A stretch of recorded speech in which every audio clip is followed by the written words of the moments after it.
¿Qué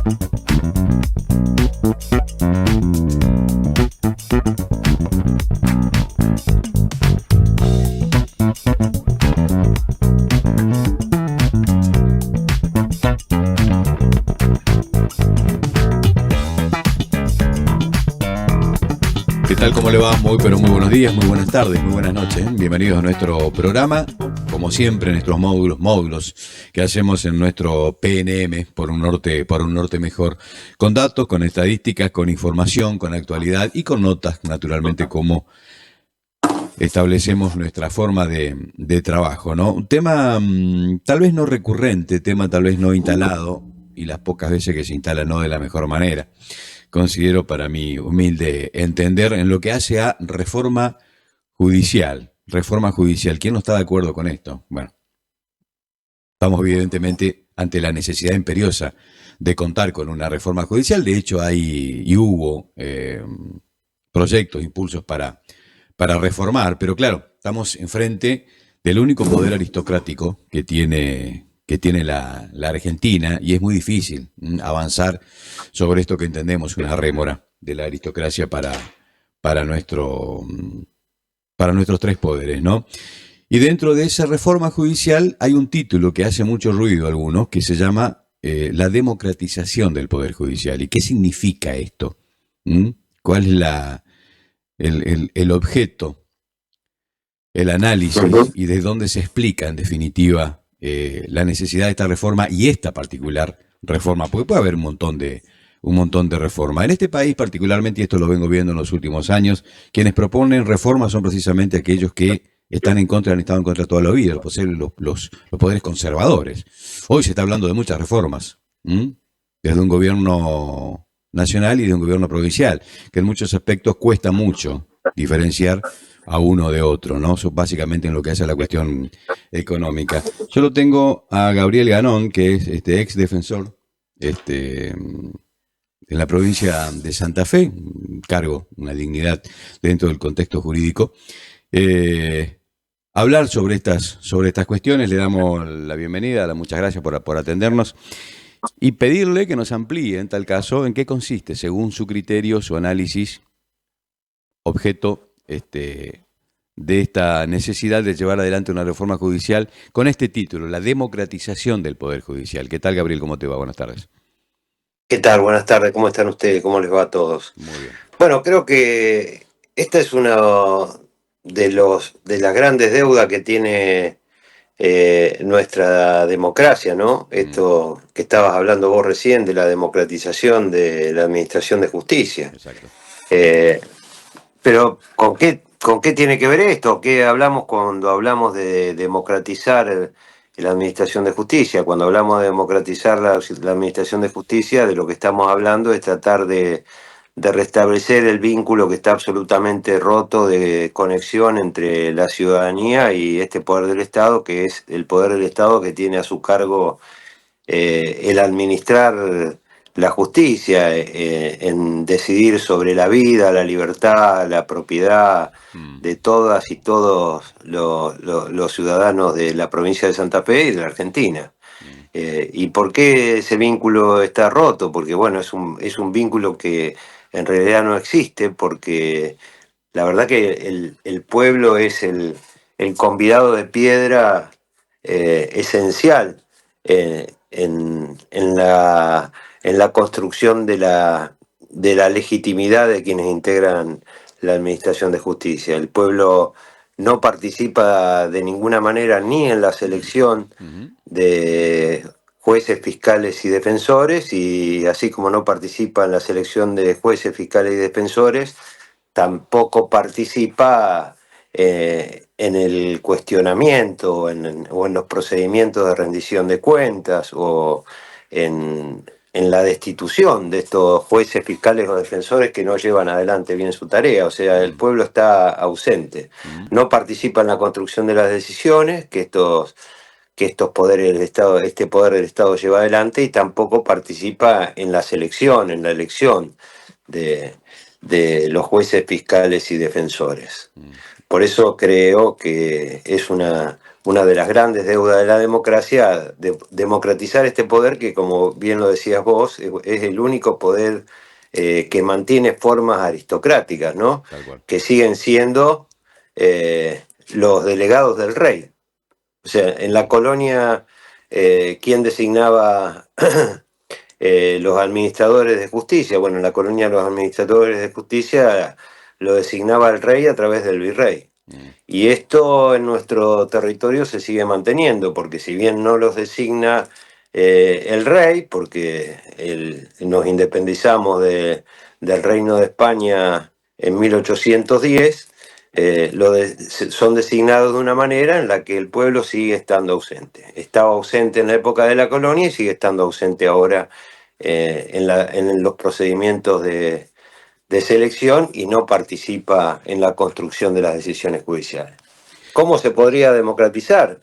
Mm. Y una de las maneras de democratizarlo es copiando, ya que Estados Unidos nos ha colonizado los procedimientos de juzgamiento en la órbita del derecho penal, con esta reforma procesal penal que se llevó adelante en la justicia de Santa Fe en el 2014, con este procedimiento acusatorio que está copiado del derecho anglosajón, podríamos también copiarle la vinculación que tiene los Estados Unidos en la democratización de sus aparatos de justicia, donde jueces y fiscales Son elegidos por el pueblo, claro.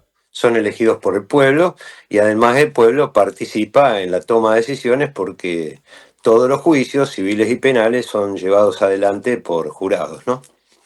Bien, vos sabés que voy a, si me permitís unos minutitos, Ujú. Gabriel, introducir un concepto. Alguna vez me han preguntado hace mucho tiempo esto y yo respondí lo que responde todo el mundo. Dijeron, ¿cuál es el valor más importante de la democracia? Yo dije el voto. Y alguien me miró y me dijo, no, no, no. Esa es una respuesta populista, ¿no? Si se quiere, o fácil, o de sentido común. Bueno, ¿qué es lo más importante de la democracia? Y es un concepto popperiano que lo resolvió Popper hace ya mucho tiempo. Y decía Popper que la democracia, lo más importante no es el voto, es la posibilidad de elegir en tiempos regulares. Es la posibilidad de Claro. elegir en tiempos regulares. Es decir, quien no hace las cosas bien en un tiempo, deberá ser elegido o reemplazado por el que sigue o por una propuesta, una alternativa mejor. En el concepto existe casi la posibilidad, o lo que está implícitamente impuesto, es que nos vamos a equivocar siempre. La posibilidad de corregir esos errores inexorables que van a estar es la posibilidad de elegirlo en tiempos regulares. Esto es lo que tiene el Poder Legislativo y es el que tiene el Poder Ejecutivo. Y es lo Y que es no lo que no tiene tiene el Poder el Judicial, Poder Judicial. exactamente. De ahí viene su concepto de aristocracia y de ahí viene de que puede trabajar y administrar justicia de espaldas a la sociedad. No tiene obligación de dar cuentas sobre el particular. Y esto garantiza, además de un sistema aristocrático, garantiza también una injusticia que a instancia de que se va estableciendo como un modo, nadie lo puede corregir. Esto es lo importante. Quería introducir, digamos, este concepto popperiano en esta charla y en este planteo que se lo dejo picando acá a Gabriel para que nos amplíe.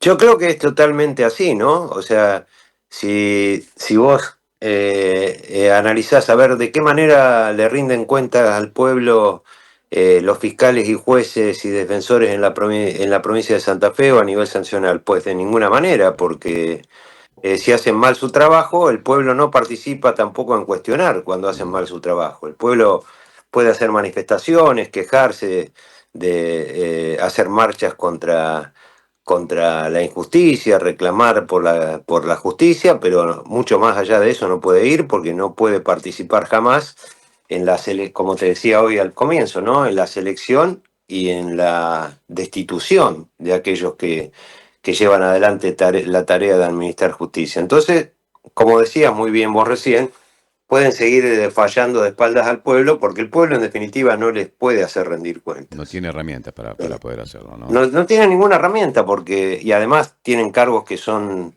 a perpetuidad, ¿no? Claro. Eh, y al ser cargos a perpetuidad y no tener procedimiento de rendición de cuentas, que periódicamente el pueblo les exija cuentas, bueno, usted, señor juez, en estos casos usted ha fallado en contra de los intereses populares, nosotros vamos a decidir cambiarlo. Bueno, eso no se puede hacer. Entonces, pueden fallar en contra de los intereses populares y van a seguir en su cargo más allá de eso. Salvo que alguna circunstancia haga que los procedimientos de la institución funcionen, ¿no? Que es lo que vemos todo el tiempo, que otra cosa se ve desde la Corte Suprema de Justicia, ¿no? Que otra cosa se ve desde ahí. Tal cual, la Corte Suprema de Justicia, hoy hay ejemplos paradigmáticos, ¿no? Este grupo de jueces que viaja pagado por un grupo empresario de vacaciones al lago Escondido y no pasó nada. No pasa nada.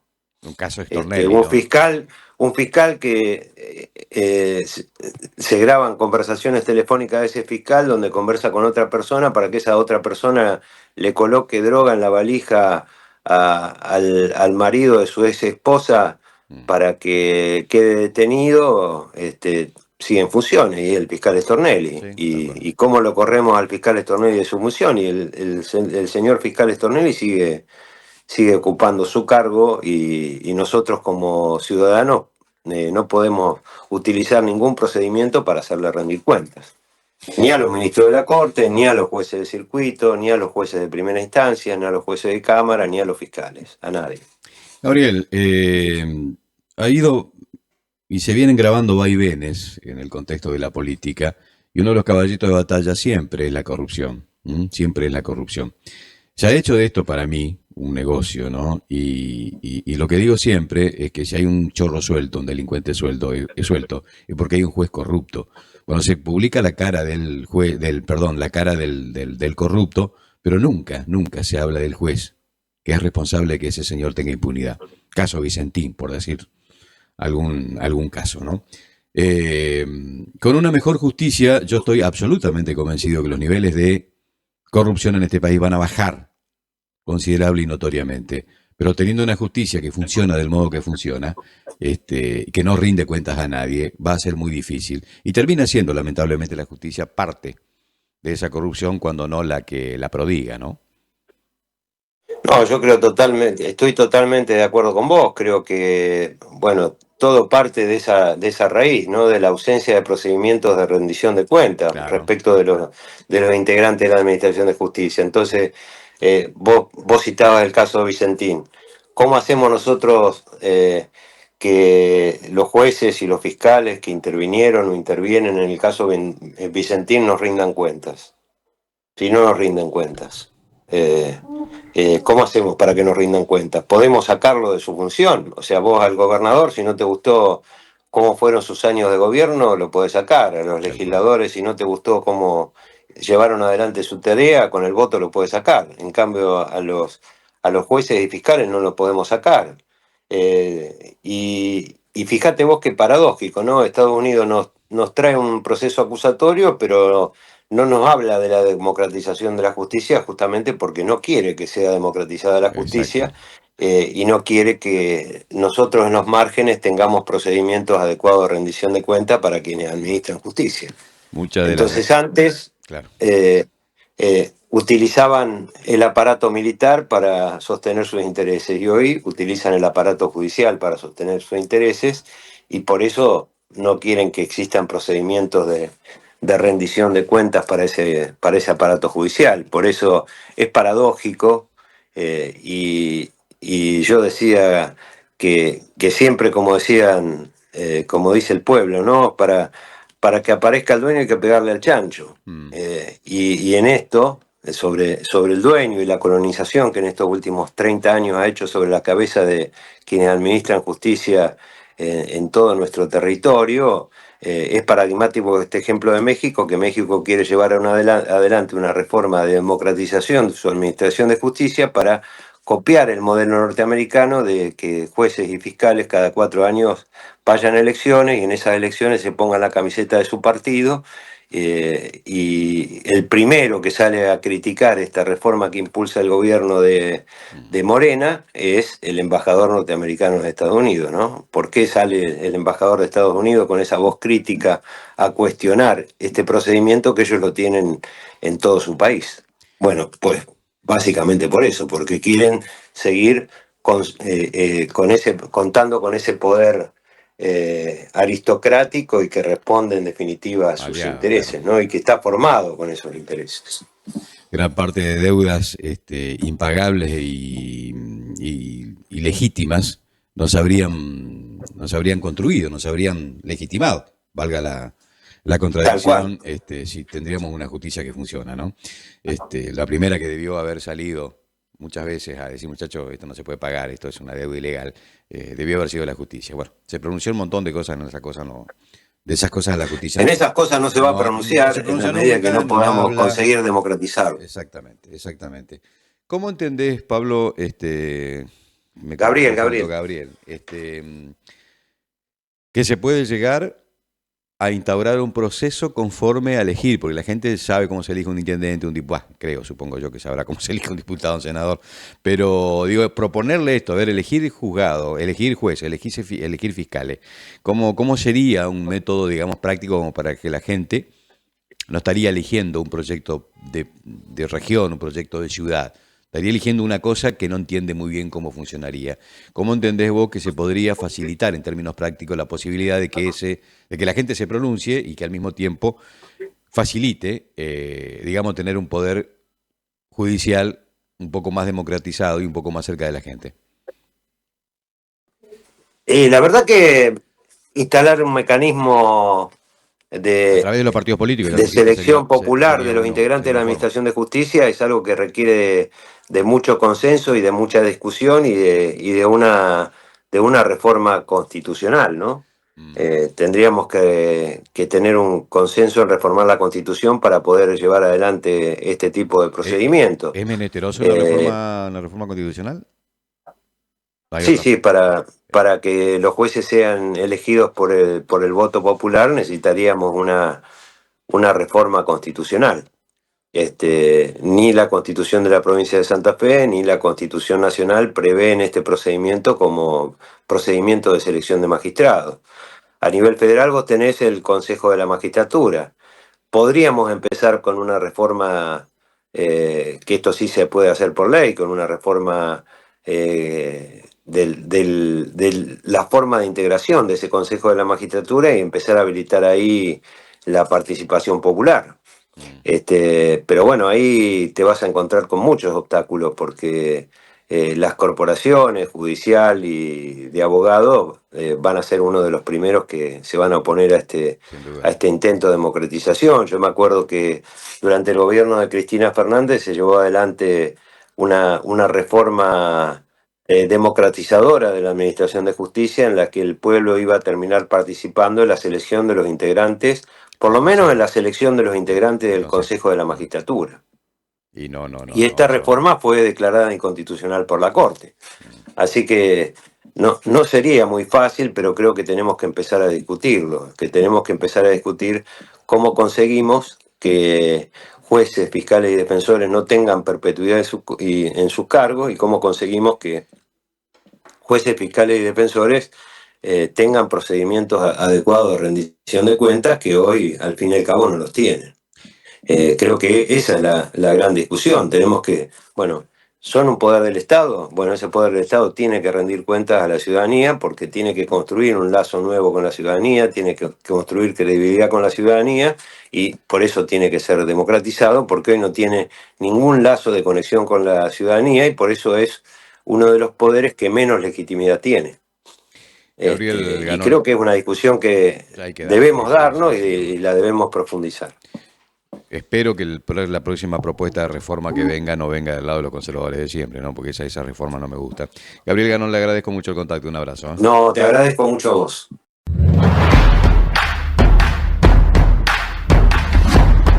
PNM. Realidad, análisis, notas y testimonios. PNM. Semanario editorial. Redes digitales. PNM.